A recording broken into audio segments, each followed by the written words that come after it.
birth. That, just hanging out. Daddy-daughter dance, probably the last one I ever got to do with her. Breaking news in Parkland, Florida. Another deadly school shooting. Jamie was one of the kids murdered on February 14th at Marjorie Stoneman Douglas High School. In the days that followed, I got the call from Vice President Biden. He wanted to know a little bit about me, how everybody was doing, and then he started talking to me about his losses. For him, it was mission and purpose. It sort of set me off on this trajectory, and I haven't shut up since. The NRA, they are one of many people I blame for what happened to my daughter. Vice President Biden has taken them on. He was part of that assault weapons ban that was once in place. That was a big fight. It took fortitude, it took guts. There is nobody that has given me advice or a path since my daughter died that has meant more than Vice President Biden. Hi, my name is Fred Guttenberg, and I am honored to be joining you tonight for the Students for Biden Gun Safety Town Hall. For those of you who don't know who I am, my daughter, Jamie, was one of the victims of the Parkland school shooting back on February 14, 2018. I have since gotten to know Vice President Biden, and because of the person he is, I am dedicating myself to making sure he is elected as our President of the United States. With that, I do want to take a moment to introduce our other panelists. And Vincent Trezano, right? Toronzo, sorry about that. Why don't No you take problem. a second to introduce yourself? Thank you, Fred. And thank you to everyone out there that is watching tonight. My name is Vincent Toronzo. I'm a high schooler, a junior at Pembroke Pines Charter High School in South Florida. I live about 30 minutes away from Parkland, Marjorie Stoneman Douglas High School. Right now, I am a co-chair for the High Schoolers for Biden program, as well as a member of the Student Leadership Council. I have been with the Biden campaign the day after Election Day in 2016, and I actually officially joined last year in the summer. And I will commit myself to fighting for this campaign to make sure that we make it all the way to the White House. Thank you. Thank you, Vincent. And Alana, why don't you introduce yourself? Thank you. Thank you, Fred. Hi, everyone. My name is Alana Miller, and I'm from Dallas, Texas. I'm 19 years old, and I'm a freshman at Duke University. At Duke, I am the group lead of Duke Students Demand Action, which is a part of Everytown. And I'm also a member of the Students Demand Action National Advisory Board. And Trayvon, why don't you take a moment and introduce yourself? Hello, everybody. My name is Trayvon Bosley. I'm 21 years old. I'm from Chicago, Illinois. I'm a senior at Southern Illinois University, Edwardsville, and I'm the president of a group in Chicago, a violence prevention group called the Brave Youth League. Thank you. And with that, I do want to set up why we're here today. Today is 21 years since the tragedy in Columbine. 21 years. Just over 2 years ago, as I talked about before, my daughter was a victim of school gun violence as well. 21 years, and this country has not fixed this problem. 21 years, different presidents, different leadership, and we have yet to fix this problem.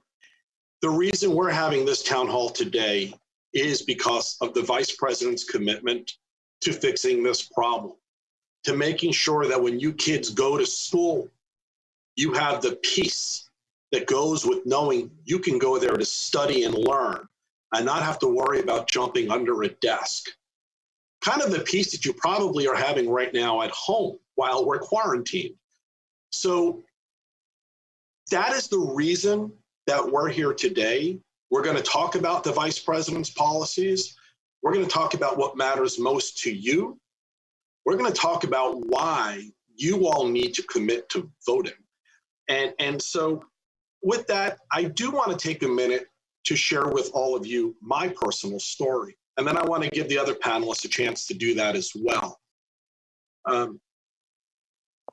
February 14th, 2018, I sent 2 children to school in Parkland, Florida, a community that you don't think of school gun violence, but it happens. And it happens in every one of our communities. And I learned that the hard way. And that morning, I sent 2 children to school. It was Valentine's Day. I had plans for Valentine's that evening with my family, and I actually wanted to get my kids out the door so I could get to work on my plans. And they were running late, and I was rushing them out the door. I never expected it would be the last time I would see my daughter. She was shot and killed towards the end of the day at school. Since that day, I have dedicated my life to doing something about gun violence. Probably the person who has helped me the most to come to grips with getting through grief and going forward in this mission that I'm on is Vice President Joe Biden, the next president of the United States. In fact, it was probably about 10 days after my daughter was murdered where he reached out to me. We spent close to an hour on the phone, which I had no idea he would give me that kind of time. And then he invited me to an event that he was at in Palm Beach several weeks later. And he spent almost another hour with me there and another dad from Parkland. And the vice president spoke to us that day about mission and purpose. He also talked to me about what it's going to take to defeat the NRA. And he talked to me about why what we're doing matters. And he talked to me about his concern for the youth of America and why we have to deal with this issue of gun violence. And I will tell you, ever since that day, I have been committed to electing this man the next president of the United States. No parent should ever have to go through what my wife and I go through. No sibling should ever have to go through what my son is going through. And I don't ever want any one of you kids who I've got to know as I travel the country to have to experience what we've gone through. And that's why we're here today. And so with that, you know what, Vincent, why don't you go first and tell us a little bit about your story? Sure. So as I said, I joined the vice president's campaign last summer officially. And one of the main issues why I supported the vice president is because of gun safety in this country. We've seen a spike in gun violence within probably the last 20 years, starting with Columbine, Parkland, Sandy Hook, Las Vegas, Mandalay Bay. You know, these shootings, we've lost so many lives over the years. And I'm trying to commit myself to the fight alongside Fred to try and prevent gun violence from ever happening in this country. I know Vice President Biden can officially and really work towards ending gun violence in this country. He's defeated the NRA twice before. He has a very comprehensive policy. And I remember the day that Marjorie Stoneman Douglas, the tragedy there happened. I wasn't at school that day. I was actually homesick. And I couldn't believe what I was seeing. It was only 30 minutes away, 45 minutes away from my home. Immediately, I called my friends that were at school, my teachers, to make sure that they were safe. The day after, I remember going to school, and we had a couple Broward sheriff officers there. The day after that, it felt empty, and I'm sure it felt that way in schools across America. I think, for a few weeks after a tragedy, we see this spike of activism, people speaking out, politicians finally listening to us saying, we need to do something about this. Then it dies down. And that isn't because the activists and the people in this country continue to speak about it. It's because politicians stopped listening to us. But one person that hasn't stopped listening to us is Vice President Biden. I know he will keep on with this fight. He will support us, and he will fight every day for the American people. So I also remember the Fort Lauderdale shooting, another 30 minutes away from me. I remember calling my friends then. A lot of my friends had siblings that worked at Fort Lauderdale Airport. It's very sad to see many people lose their lives over, just gun violence that we really don't need in this country. And we're not asking to repeal the Second Amendment. Everyone in America knows that. That is something that our opponents have painted across us, saying that we're here to repeal the Second Amendment. We're anti-constitutionalists. But no, that's not true. We're here for common gun safety. So I know that Vice President Biden, the campaign, and a Biden administration would work towards implementing gun safety in this country. And I'm proud to be in the fight as well. Thank you, Vincent. Trayvon, you want to take a couple minutes and introduce yourself? Yeah, I was first introduced to gun violence at the age of 7 years old. I lost my cousin, Vincent Avant. He was shot and killed in a car. And then not too long after, gun violence hit even closer to home. On April 4th, 2006, my brother Terrell Bosley, he was shot and killed at church while getting ready for band rehearsal. And just since the deaths of my cousin, my brother, through the years, I've had countless friends and family and other people being shot, others dying, and other things happening. I knew I had to get involved. So for about 9 years now, I've been a part of Brave. I've been trying to change, honestly, Chicago as much as I can. We do petitions, rallies, marches, mentoring, tutoring, whatever the community is asking for. We're just trying to be that symbol of peace that people actually need. And just through society, I'm just hoping for a change and a brighter future for Chicago as well as around the nation. You know, I'm just tired of the way that Black and brown lives are being painted when they're shot and killed in the media, in society, as well as in politics. You know, media just portrays us as numbers and, 50 people died, 50 people were shot. People just never see the names, the pictures. These were actual people. Like, these were lives that were cut short due to gun violence. And when it comes to politics, usually we ignore the legislation and other things that will actually tackle day-to-day gun violence. Mass shootings and everything else is huge, of course, but we don't usually tackle day-to-day problems and things that contribute to day-to-day shootings. And we just have to look at gun violence, to me, as a public health issue, because, you know, we're having Corona and everything else is a pandemic, and we've had rapid media and coverage and a lot of other things going on. But gun violence has been going on in my community and communities similar to mine for years, and we don't have a response to it. So that's just one thing that I would love to see as society goes. I want to see a bigger impact being taken towards the lives of Black and brown people being taken. Thank you. And Alana, last but not least, you want to give an introduction of yourself? Sure, and I just want to say thank you, Trayvon and Fred, for sharing your stories.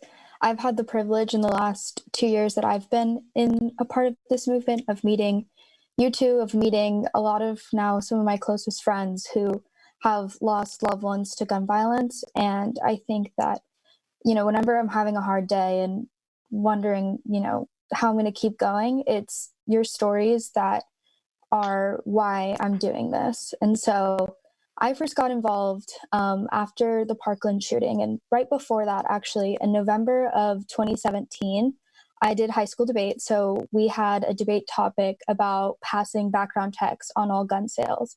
And that's where I was exposed to a lot of the data about the numbers of Americans who support a common sense measure like universal background checks. And then, so I kind of had that, I was thinking about those numbers. And then the Parkland shooting happened, and I knew that with the student response that we saw out of that community and then communities across the country, that it was time that if anyone's going to do anything about this issue, it was going to be us as students. And so I led my school's walkout. And I said earlier that I'm from Dallas, Texas. A prominent member of the NRA actually lives in my hometown. And so leading up to the walkout, I was nervous. I'm from Texas. I know what it's like. I thought that this was going to be my best effort, but I never would have thought day of I would walk out about to speak in front of my classmates, and there would be 600 of us there with helicopters flying over. And so I knew then that over 90% of Americans support something like universal background checks. And in my community, where I never would have thought that we would be again for gun violence prevention, that there would be this kind of response that obviously there's some kind of disconnect happening between what American people want and what politicians are giving us. And so I've been a part of this movement ever since I started a Students Demand Action group at my high school. And then it's been 2 years now. So I've been on the National Advisory Board, working with Everytown, and I was able to start a group at Duke. And so I've been able to learn about all the different kinds of gun violence. Just like Trayvon was just saying, it's mass shootings, but it's also so much more than that. And so those kind of reminders have been what has really kept me in this movement, and not going to stop. Thank you, Alana. You know, before we get on to talking about policy, I just want to say how proud I am of the three of you. There is the group that matters the most to me and why I do what I do is the youth. It's you guys. It's my 19-year-old son who's going to vote for the first time. Like I think maybe the three of you. It's my 14-year-old daughter who will never get the chance to vote. And the reason that we will succeed at this and we will get change is because we are going to make doing something about gun violence and reducing the gun violence death rate a mandate issue in this election. People are going to vote on this issue as a top issue.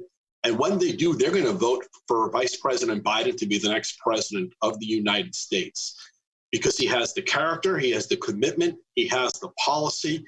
And you know what? He's going to do it the way he always has, with decency and civility, and he's going to bring out the best in us. And so with that, you know, I do want to talk about issues and policies. And, you know, Trayvon, I'm going to ask you to go first.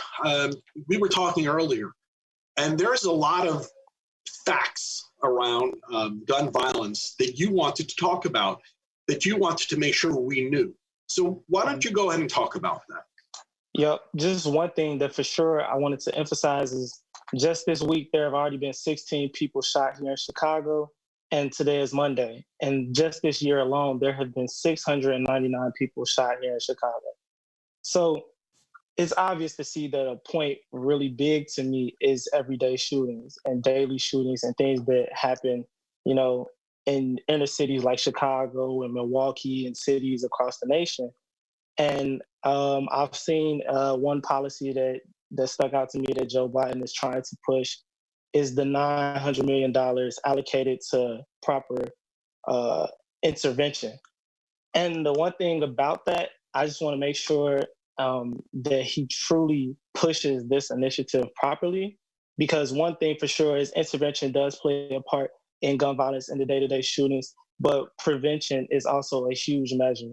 So making sure that this funding is going to grassroots organizations that are actually putting in work on the ground, and as well as preventative measures, and not just throwing money at the police to say, go solve this issue, go police this community, and this be the change.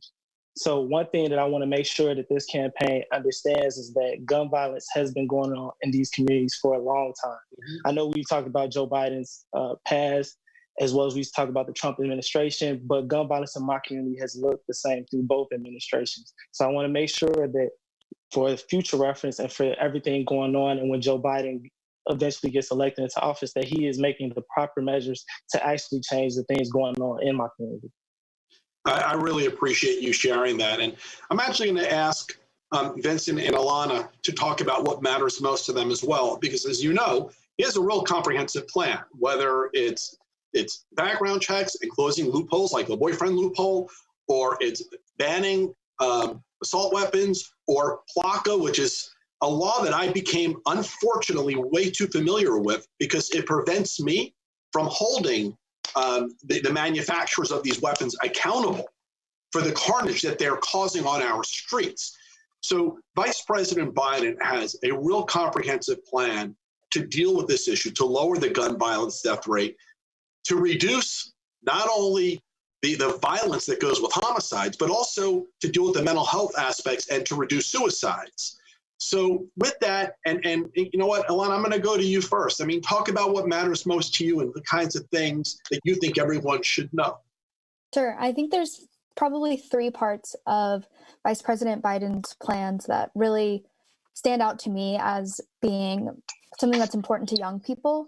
So the first of which is what you were just talking about a second ago about closing loopholes in the background check system. That was kind of what got me involved, was how bewildering it was to me, the support that is there versus what's actually happening. And so that's like closing the Charleston loophole, in which if your background check hasn't been completed after 3 days, you can still get a firearm anyways. That's crazy. We shouldn't have that. That defeats the purpose of a background check.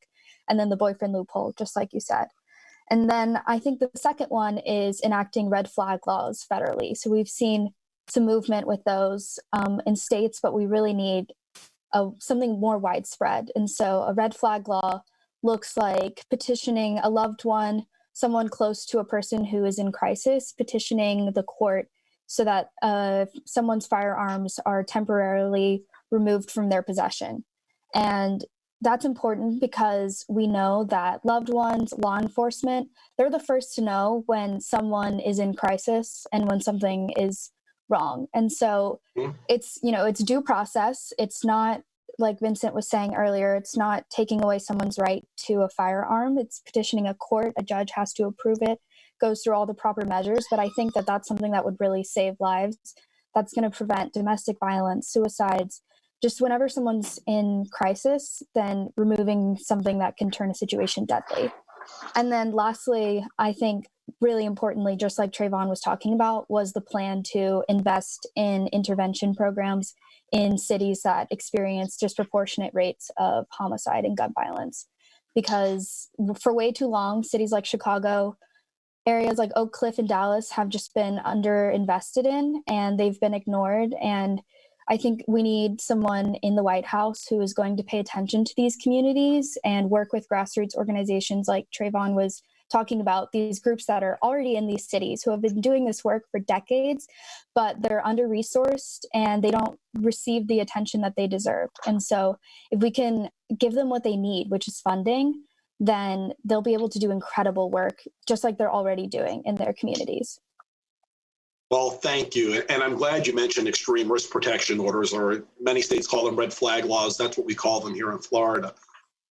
We passed gun safety in Florida just several weeks after my daughter was killed. And that included red flag laws, which have now been used thousands of times successfully with due process. So it's not an affront to any Second Amendment or anything like that.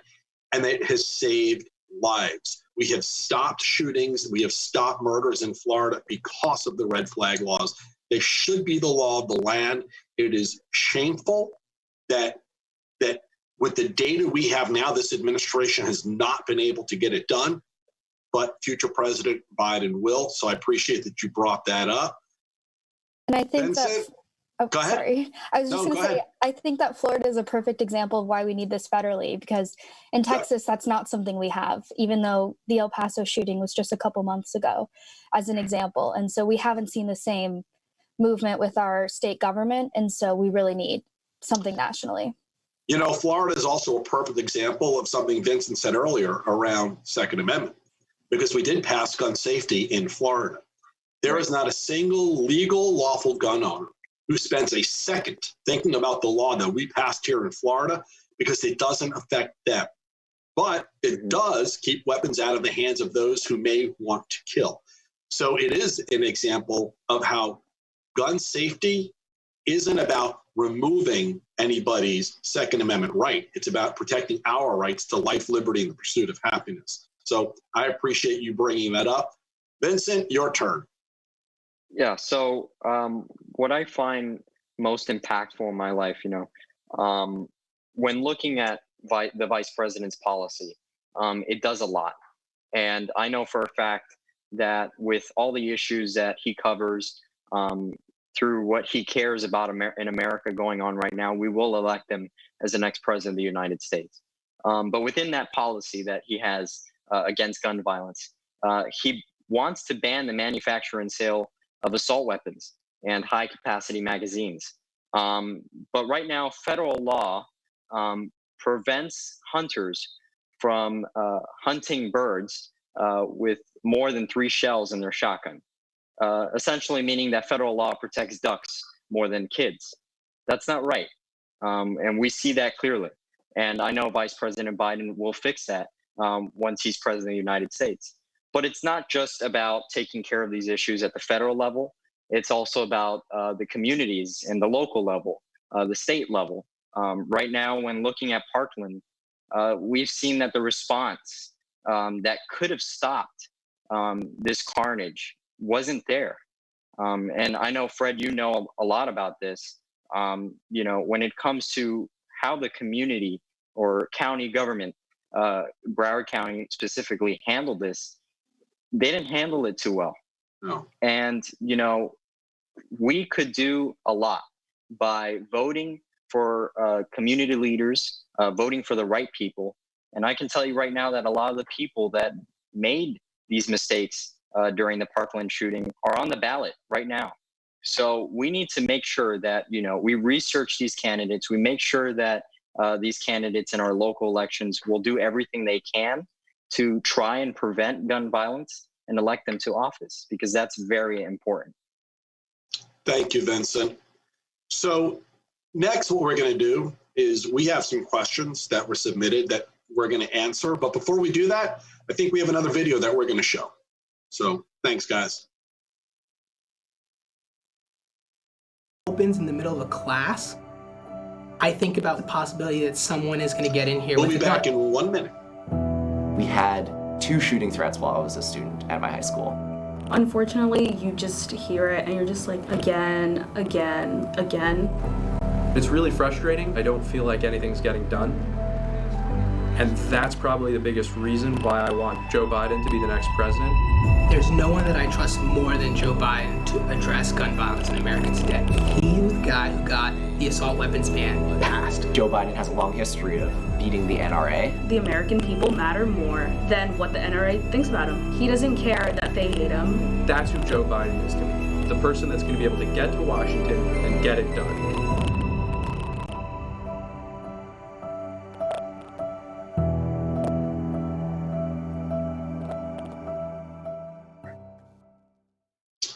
All right, so we're back, and I'm going to ask a few questions that we've had submitted to us. And Trayvon, I'm going to start with you, because Aiden from DC asks, how can we best overcome the pain of loss in order to take effective, meaningful, and necessary action? Well, just speaking from personal experience, you just have to move past it, because honestly, violence and death is just something that surrounds us every day here, especially in Chicago and I know cities around the nation. And when you see people dying, see people getting shot, children being shot and killed, and this is happening every day, you have to continue to work, or else it's just going to continue to happen. Dry, you won't be able to get anything done. And without you, things won't move. So, well, thank you. And I think I'm also going to try to answer this one because it is definitely appropriate for the two of us. There were 2 people who said the same thing to me. We don't move on, we move forward. One of them was the rabbi at my daughter's funeral, and the other one was Vice President Biden. And there is no truer statement. We don't move on, we never forget, but we move forward. And for me, the phrase mission and purpose, which again, the first time I ever heard it was from Vice President Biden, has really defined how I have moved forward. And what's interesting is he also said to me, we all move forward in our own unique way. And I'm really thankful that he told me that, because we don't all go through grief in the same way. So what is helpful to some in terms of getting involved in advocacy and putting their voice and muscle into this fight isn't always going to be the right solution for someone else. And it's important for us to know what we all need to do for ourselves when we're faced with this kind of moment of grief. But if you're gonna move forward and get involved in this fight and get involved in advocacy, understand there's an army of people behind you who want the same thing that you do, The reality is, in the United States of America, the majority of people are with you on this. The fact that we've unfortunately been stuck with some political leaders who weren't doesn't mean the majority of Americans are not. And so together, we're going to get this done. And so I want to thank Aiden for that question. Nick from Maryland asks, how would you recommend we get in the fight to end gun violence in our communities at a young age? And he's only 14, and he runs the at YA for Joe Biden on Twitter. So Ilana and Vincent, why don't you guys take that one on? Ilana, why don't you go first? Sure. So first of all, Nick, it's so cool that you want to get involved and you're 14. I can tell you right now that you're powerful, your voice is powerful, and we need you.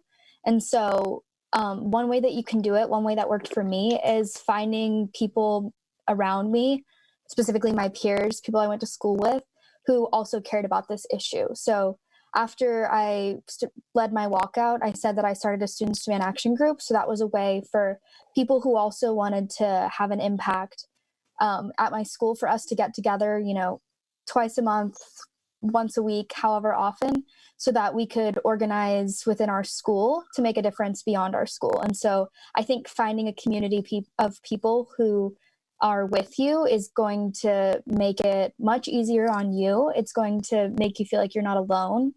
And it's the best way to organize, in my opinion, is to work with others and to take care of yourself by being surrounded by people who are there for you. Thank you, Ilana. Vincent? Yeah, I have to agree with Ilana. Definitely, if you want to get in the fight to end gun violence, get out there and become an activist. Maybe look for those groups like Students Demand Action, which is the group that Ilana's a part of. And even by joining the vice president's campaign, we've also spoken out against gun violence. We're trying everything we can to address the issue of gun violence. And I know actually Nick, and I know that he supports the vice president greatly. So, joining the campaign, finding those groups, finding those people that believe in preventing gun violence and, getting involved with them, that is very important. Thank you. Can I chime in too on that one? Absolutely. Also, I would just recommend calling around, looking around, and checking to see what grassroots organizations are already around. Because you would be surprised, there are a lot of organizations tackling this issue in a lot of areas across America. And most of them don't have the media attention or other things going on, but they're still doing the work. And you can join most of them. Thanks, Trayvon. I'm glad you added that. So next, we have Avery from Massachusetts. And I think I want us all to take a minute with this one. Who asks, reports state that as gun sales went up with the American COVID-19 pandemic, so will domestic violence, unintentional shootings, and so on. Even with the millions of background checks performed in March accompanying these purchases, was there a moral obligation of firearms retailers at the time to curb these exponential sales? Lana, why don't you go first? Me, sorry. Yeah. So that's a really good question. It's super timely. We know that these increased gun sales have put strains on our background check system, and it's bringing risk into homes at a time when hospitals are already way past capacity. And our law enforcement, our first responders, they're already working around the clock on this pandemic. They shouldn't have to be focusing on more guns ending up in the hands of people who shouldn't have them. And so states and governors are the ones who should be taking the steps to address these risks and to hold gun stores accountable. And so that starts by giving law enforcement the time that they need to complete background checks and making sure that every sale has a background check, that this stockpiling isn't happening and that guns are going into the hands of the right people, that we're keeping guns out of the hands of people who shouldn't have them. Thank you. Trayvon, you want to say anything on this? Yep. Just one thing as far as their morals go is most of those retailers, just to be blunt and be honest, most of them don't care about the lives being taken due to gun violence. They just care about the money that they get from making that sale. So as far as their moral obligation, I mean, we would love for them to be like, oh, we probably shouldn't be selling as many guns right now, or we should be doing more extensive background checks. If they truly cared about the lives of the people being affected, they would have been putting in extra measures, and we wouldn't have to do most of the things that we do. So I just wanted to put that out there as far as the moral obligation. Now, I actually have one story where we protested at a gun store not too far from here. It was called Chuck's Gun Shop.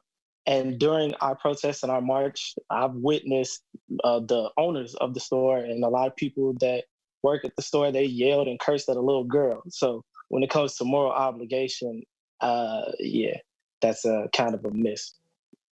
Thank you. Vincent? Yeah, I have to agree with Trayvon. You know, I don't really see them trying to. I don't think they're thinking about a moral obligation at this point. And it's not just the gun manufacturers. I think it's also politicians. I mean, during this pandemic, we've seen politicians say we need to reopen the country. We need to get the economy back up, and that that means that more lives will be cost, more lives will be lost, and looking at that from a moral standpoint, it doesn't sound right. We shouldn't sacrifice people because we need to keep the economy up. I think people's safety comes first. And I think, these gun manufacturers need to realize that. Politicians need to realize that. And that's where our power when we vote comes in. When we make a choice to vote for a politician, a local leader, whether it's national, state, or local, it's very important that we choose the right person. So I also want to say something about what Trayvon said earlier regarding gun violence in minority communities. And, he's absolutely right that I think most of the gun violence in minority communities have been ignored. When we look at Pulse, more than 50 people died. And that was a mixture of Black Americans, Hispanic Americans, LGBT Americans, and still nothing was done after that. It's time that I think we look at this issue closely. We continue to do that, actually, and vote for the right people that can bring about that change. Thank you, Vincent. I'm going to answer the question this way. It is absolutely unconscionable and irresponsible that we are having a gun sales surge in the middle of this pandemic. It is a height of irresponsibility that the current occupant of the White House has deemed these to be essential businesses. You have crowds showing up around these gun stores, not only spreading coronavirus, but they're buying weapons or they're buying ammunition. And many of them are prohibited purchasers of weapons, but they already have the weapon, and now they're running out and buying the ammunition to use it. This decision by this administration is going to lead to additional people dying in this country. If you want to know with clarity a difference between this White House and the next president of the United States, Joe Biden would not have called these essential businesses in the middle of a pandemic. It's that simple. And so shame on the politicians who allowed this to happen. Shame on the businesses who are using this pandemic as a business sales opportunity. And we are going to fix this. So I thank you all for answering that question. Last question. Lisa from Michigan asks, how should the government assure gun owners that Vice President Biden's plan to implement background checks and buybacks will not infringe upon their right to defend themselves? Ilanis. So I think that this has been a theme of this call, is talking about, no common sense gun measures are infringing upon anyone's Second Amendment right. And that's a myth when you think about the fact that most Americans and most gun owners support common sense gun reform. And so something like background checks, something like red flag laws, the red flag laws are due process. Background checks are completely fair and something that the majority of Americans want. I think moving forward in terms of getting things done We need to find common ground, which we have with these measures, and we'll be able to change that narrative of infringing upon someone's right to defend themselves or infringing upon the Second Amendment, because that's just not true. Thank you. Trevon? Yeah, I just want to just use a point President Obama used at a town hall I was at a few years ago. He just stated plainly that it would be impossible for the government to go to everyone's home and take all of their guns.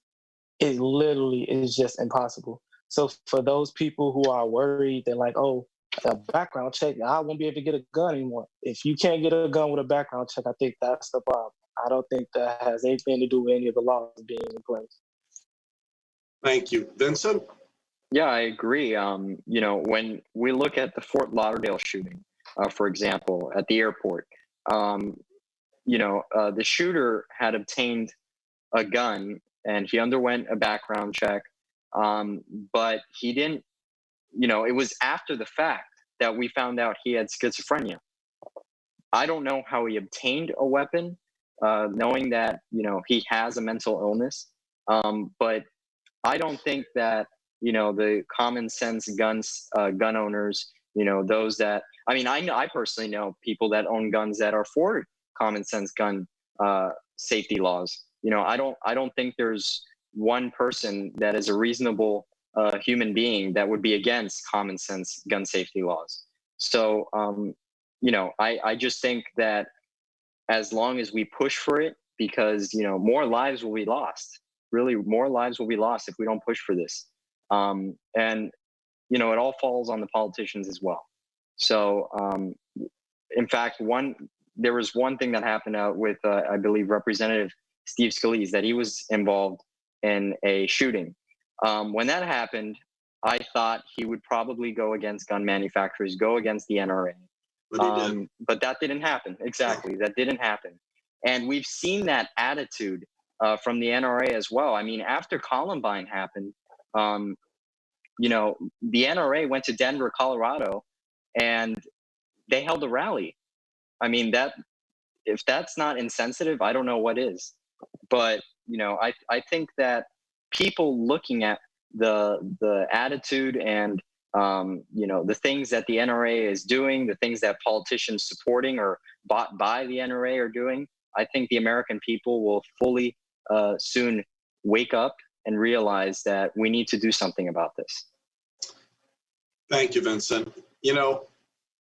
The reason 90-something% of Americans right now support background checks is because they understand background checks do not keep legal, lawful gun owners away from guns. They keep those who intend to kill us away from guns. They keep those who are known to be violent or known to have other causes that you wouldn't want them to have weapons away from weapons. 90-something, I think the last number I heard was 91 or 94%. You guys may know that better than I do right now. Support background checks. It is because they understand it protects legal, lawful gun owners as much as it protects us. So I just think the way to handle that question and the way to answer that question is to be honest and to be factual and to remind anyone who's a legal, lawful gun owner, who's never been violent to someone in their family or outside of their family, who's never committed a violent crime, who has the ability to pass a background check, there's no impact on you. And so I think it is time for us to stop getting caught up in arguments where people want to try and minimize the importance of these laws that are intended to ensure we keep our life, liberty, and the pursuit of happiness. And we continue working to elect people who are intending to do something about it, as we did in the last election, where we flipped the House because of this issue. So with that, that is it on the questions. And so I want to take a minute, and I'm going to ask you all to speak up as well for a minute. But I want to take a minute to talk about why doing this town hall matters so much to me, and about why having all the first-time voters and the youth come out and vote for Joe Biden matters so much to me. Because in this country, I love our democracy. And I know through our democracy and through our vote, we can fix this issue. I know through our democracy and through our vote, I can do a better job of making sure that my 19-year-old son grows up in a world where gun violence is not the issue that it is today. That all of you and your friends and your family grow up in a world where we don't worry about gun violence the way we do today.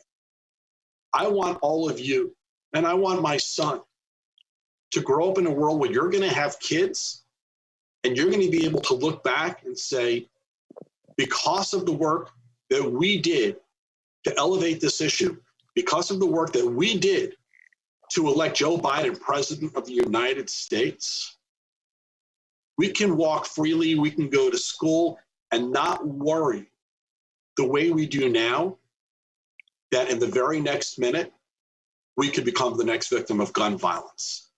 And so that is why this issue matters so much to me. That is why I'm so committed to all of you. That is why I'm committed to this election.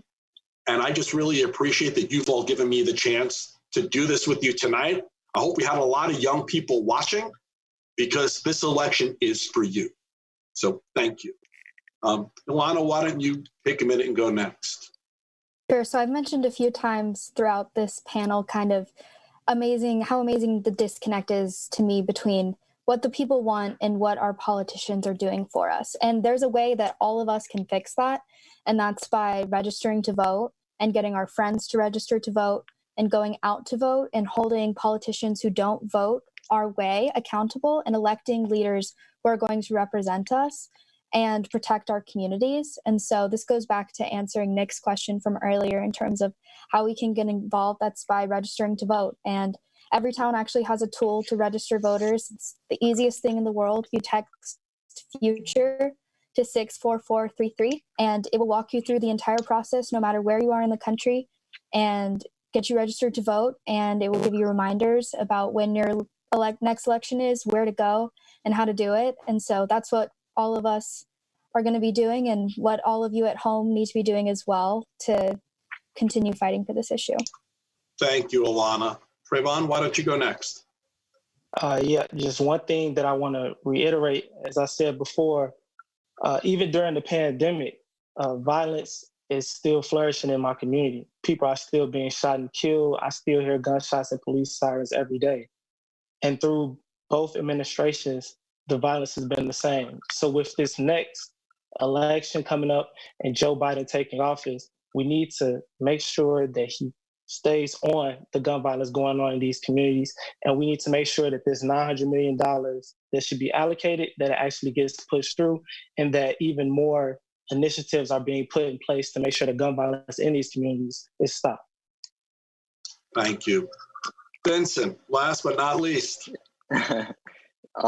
So right now, we're in the midst of the 2020 election, and many of you that are watching, especially young people, this may be your first time to vote, or you may not be able to vote at this time. I can't vote this election.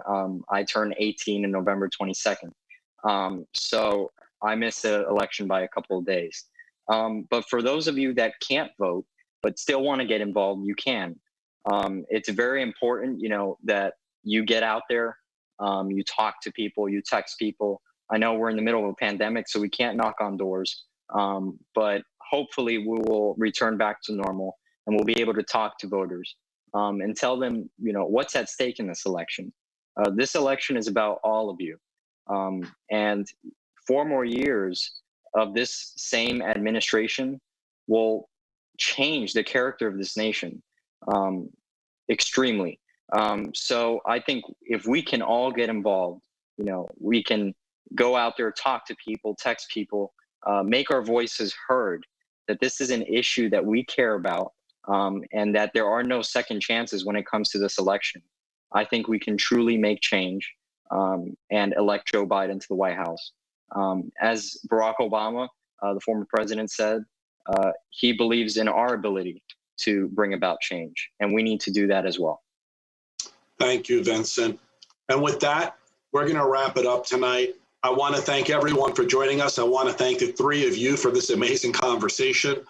Thank you. I want to remind everybody who is listening, there is nothing more important than you committing to vote. You have your choice now. It's clear.